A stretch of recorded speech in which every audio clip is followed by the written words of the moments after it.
Në letër duket e thjeshtë. Një komunë planifikon një projekt, i merr të gjitha lejet e nevojshme, siguron buxhetin e kërkuar, punimet fillojnë dhe në fund pritet shiriti i përurimit.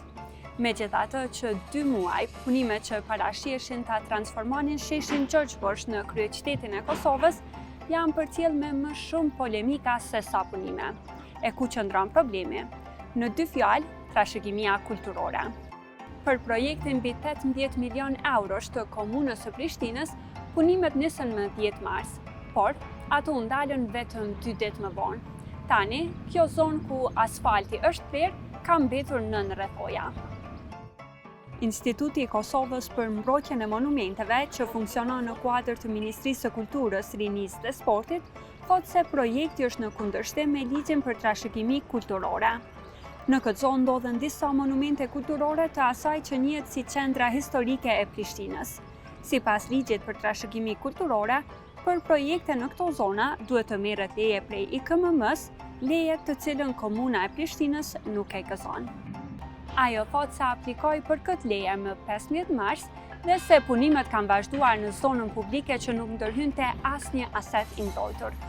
Por, IKMM-ja dhe MKRS-ja nuk pajtohen.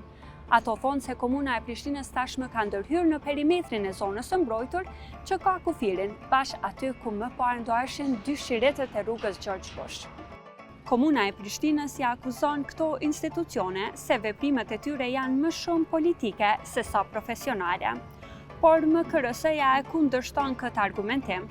Ajo thotë se do të aprovonte çdo projekt që respekton ligjet dhe standardet profesionale. Me që objektet si Hotel Grandi dhe ndërtesa e Radio Kosovës shihen si pjesë e identitetit të Prishtinës, edhe ekspertë të trashëgimisë kulturore thonë se ato duhet të ruhen, por të ruhen nuk do të thotë të mos preken. Një prej tyre është ecja e lirë në përshesh të ngarkuar me kerre. Po nëse ec nuk do të thonë që tash mundesh me bëu një strukturë të re që ta nal pamjen. E komuna e Prishtinës insiston se ka bërë pikërisht këtë, se po thekson asetet e nuk po i rrezikon ato. Megjithatë, deri në një marrëveshje mes institucioneve, një pjesë e qendrës së Prishtinës do të mbetet kështu.